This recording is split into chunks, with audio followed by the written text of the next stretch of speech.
Vous écoutez le podcast de la Tiny House. À chaque épisode, je vous propose de décrypter la Tiny House et le micro-habitat et de vous apporter concrètement des informations et des retours d'expérience.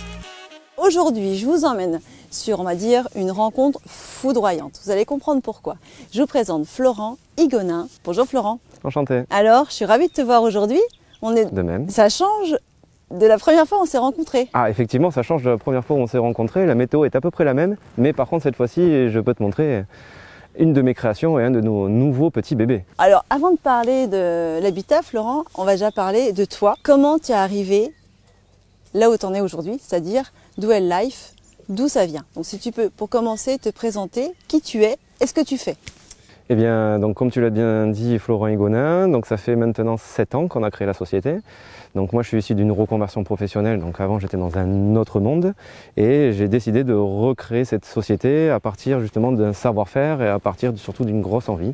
Donc on a pris des barriques de vin qu'on a démontées et en démontant les barriques de vin, on a créé plein de petits objets et Dual Life est né en créant des petits objets et surtout de l'objet publicitaire pour les professionnels et on s'est mis à faire des objets de décoration pour le particulier. Donc on a beaucoup avancé, pendant 4 ans on a fait beaucoup d'objets publicitaires. Des objets publicitaires, on est plutôt du petit objet et quand je vois celui-ci derrière, on est un peu loin.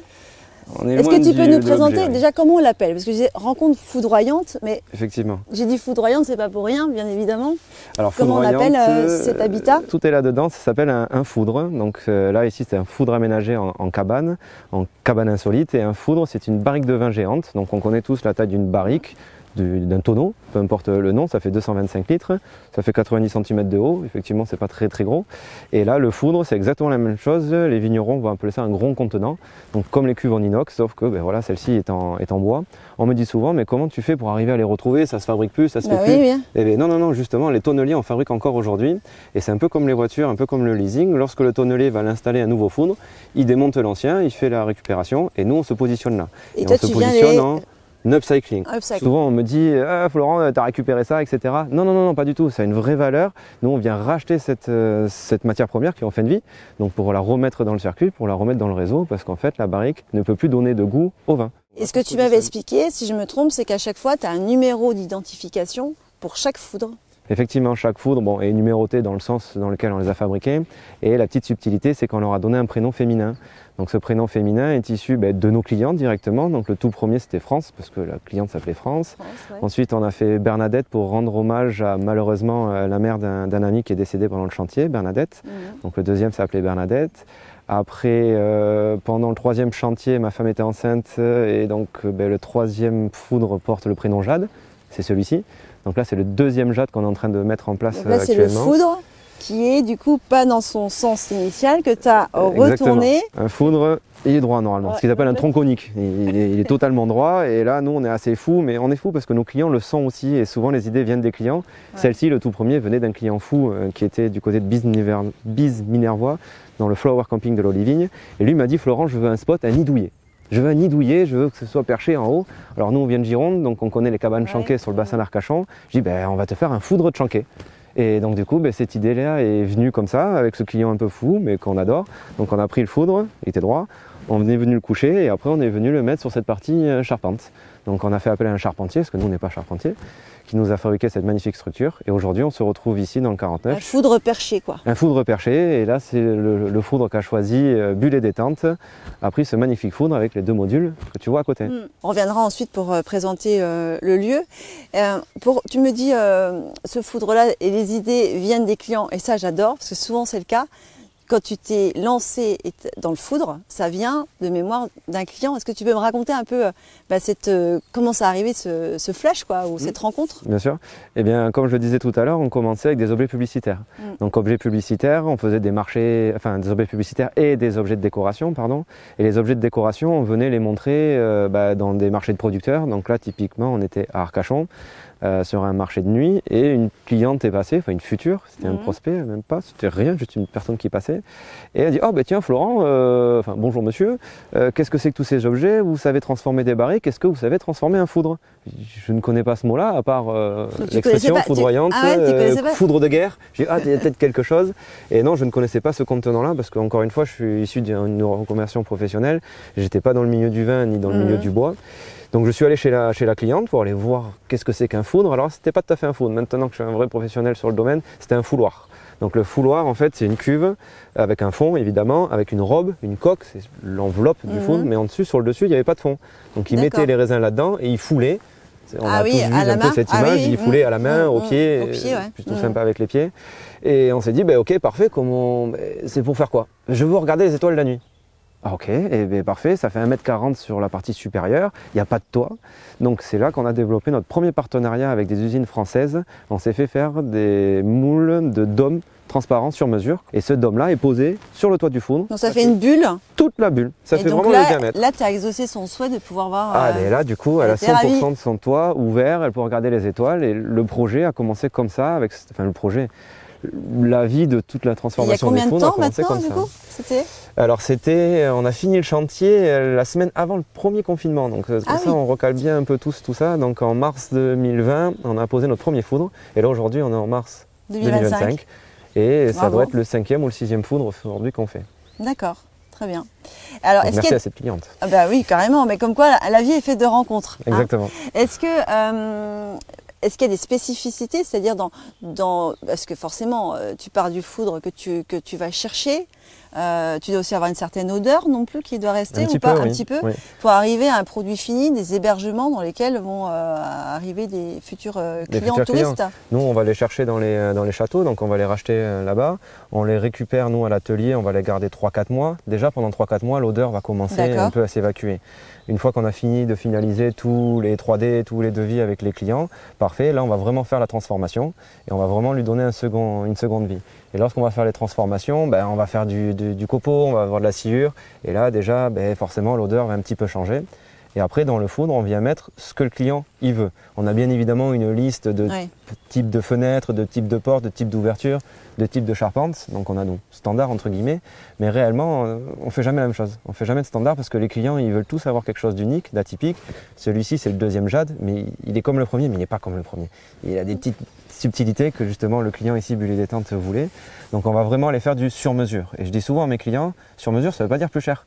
Sur mesure, ça veut juste dire que je vais m'adapter à vous. Moi, que je prenne une douelle de 90 et je la coupe à 70 cm ou à 75 cm, mon geste va rester le même. Donc le sur-mesure, ça veut juste dire faire quelque chose pour vous. Alors évidemment, c'est un coût, mais c'est le coût classique, c'est le coût normal. Aujourd'hui, 80% de ce que fait Dwell Life, en objet ou en foudre, c'est que du sur-mesure. Ton idée, c'est pas d'arriver à quelque chose à usiner, à avoir un modèle de production. Tu restes sur de l'artisanat. Exactement. Et le côté sur mesure. En même temps. Sur mesure, puis je suis un artiste, moi j'aime pas faire deux fois la même chose. Ce côté-là, ça m'intéresse pas beaucoup. Mais le upcycling est intéressant pour ça, parce que tu es obligé de partir d'une base. Donc tu es obligé forcément, tu as un peu un jus de cerveau à avoir pour. Toutes les bases sont différentes. Celui-ci, il fait 2,40 m sur 2,20 m. Je vais en avoir d'autres où ça va être l'inverse. Le diamètre va faire 2,20 m, là où on met à hauteur 2,40 m. Je vais en avoir des 3 mètres de diamètre. Je vais avoir des rouges différents aussi à l'intérieur. Tu m'en parlais tout à l'heure. Effectivement, suivant si on va aller les chercher dans la région bordelaise, on va dire, ou dans la région vers Châteauneuf-du-Pape, là-bas en bas, ou en Bourgogne, il va avoir un rouge différent et les tonneliers ont aussi des petites techniques différentes. Entre un Taranso ou un Seguin-Moreau, donc ce sont deux gros tonneliers, il va avoir des petites subtilités et nous, ces subtilités-là, on doit les prendre comme entrant à l'atelier et aussi pouvoir les remettre en avant ici, là, chez le client. Là, par exemple, on va remettre des plaques, les plaques signalétiques d'origine que nous avions. Ça, on va le faire avec le client.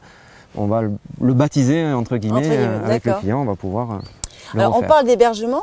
Moi, j'ai vu aussi qu'il y avait d'autres modèles parce qu'en fait, le foudre, tu peux aussi le transformer pour en faire un kiosque, un bar. Tu peux imaginer pas mal de choses en fait sur ce produit-là. On a créé 3 gammes différentes. Donc chaque gamme, on a 4 produits.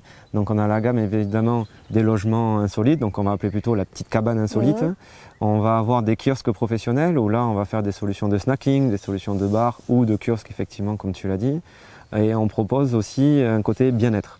Donc là, le bien-être, on va faire du sauna, on va faire un bar. Oui, parce qu'un bar, c'est pour l'apéro, c'est pour sourire. Donc pour nous, c'est le bien-être, on est bordelais avant tout. On va pouvoir faire aussi des espaces avec des hamacs, on va pouvoir faire des salons. Donc voilà, on a divisé nos gammes parce que justement, on a plein d'idées. Les clients en ont plein aussi.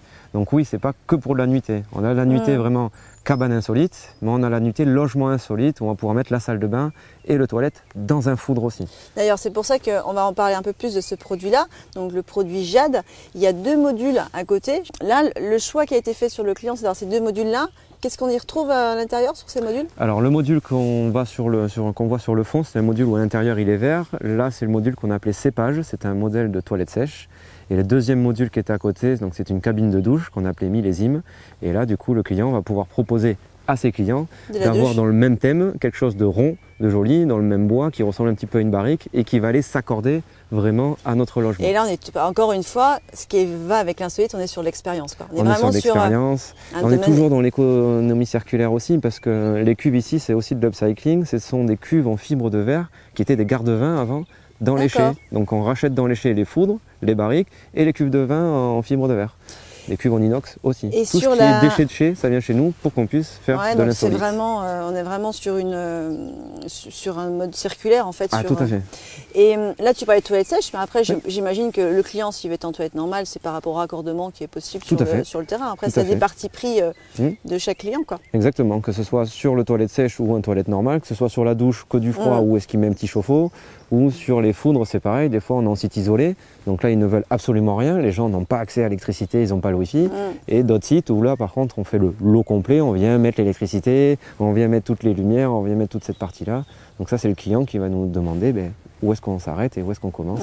Tout dépend aussi s'ils veulent du 4 saisons ou pas, j'imagine. Aussi. S'ils veulent faire juste hébergement que pour l'été, ou s'ils veulent aussi ouvrir pour les ailes de saison. Donc on propose des isolations différentes aussi. Si les personnes veulent travailler que l'été sur attaquer les ailes de saison ou la saison complète, on va avoir plusieurs types de finitions pour que justement ça s'adapte à l'utilisation. Là on va aller faire une petite cabane qu'on va aller mettre dans un labyrinthe. L'idée est uniquement de monter sur le foudre pour aller faire une dégustation sur le foudre. Personne n'ira à l'intérieur. Là évidemment je ne vais pas mettre d'isolant, je ne vais rien mettre en termes de jonction et de joints. Par contre lorsqu'on va dormir dedans, d'avoir un petit courant d'air derrière le cou ou une petite goutte qui nous tombe dessus, ça c'est interdit. Donc nous on a développé des techniques que les tonneliers n'avaient pas à l'époque pour re-rendre les foudres étanches. Bon, je pense qu'on a eu pas mal d'informations. Un grand merci.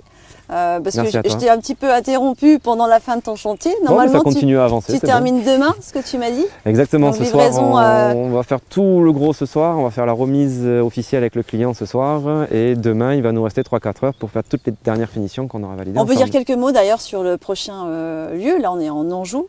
Tout à fait. Tuffalin, précisément. Exactement. Précisément. Et le site, comment va s'appeler ensuite Alors ici, effectivement, on est chez Cédric et Sylvie. Le site va s'appeler Bulle et Détente. Donc ça va être un petit camping de 6 emplacements, si je ne me trompe pas. Donc ils vont avoir des emplacements de bulles, des emplacements de tentes, éco-lodge, emplacements avec foudre, des autres bulles là-bas, et ils ont aussi des logements dans la bâtisse en pierre. Moi, je suis persuadée qu'ils vont tous, à mon avis... Je leur souhaite. Ils vont Puis il y a des animaux en plus. Oui, ça c'est sympa. Les petits moutons, les petits lamas, les petits... Ah ben si, ils sont derrière là-bas. Ouais. Merci Florent. Je vais te laisser continuer pour suivre le chantier. Merci à toi. Et puis, je te dis à très vite. Et on se dit à très vite, et peut-être qu'on se recroisera chez un de tes clients ou chez un de mes clients. Ah bah oui, tout à fait. Merci. J'espère que cet épisode vous a donné des idées. En tout cas, ce fait un grand plaisir de changer un peu de décor, de venir un peu plus sur le terrain. Et si vous avez envie de découvrir plus d'informations sur Do It Life, vous verrez, vous allez retrouver toutes les informations à la fin de cet épisode. En attendant, je vous invite à liker, commenter, vous abonner. Il y a déjà énormément d'abonnés, j'en suis ravie. Merci pour de me suivre et de m'encourager aussi. J'ai régulièrement des petits messages, ça fait super plaisir. Et puis, dernière information, qui est non des moindres, je vous propose un code promotionnel grâce à EasyPlace. Il suffit de m'adresser un petit message et en vue d'un projet de foudre, vous pourrez bénéficier d'une petite réduction et je pense que ça peut être donner envie en tout très intéressant. Donc merci et je vous dis à très vite, à bientôt.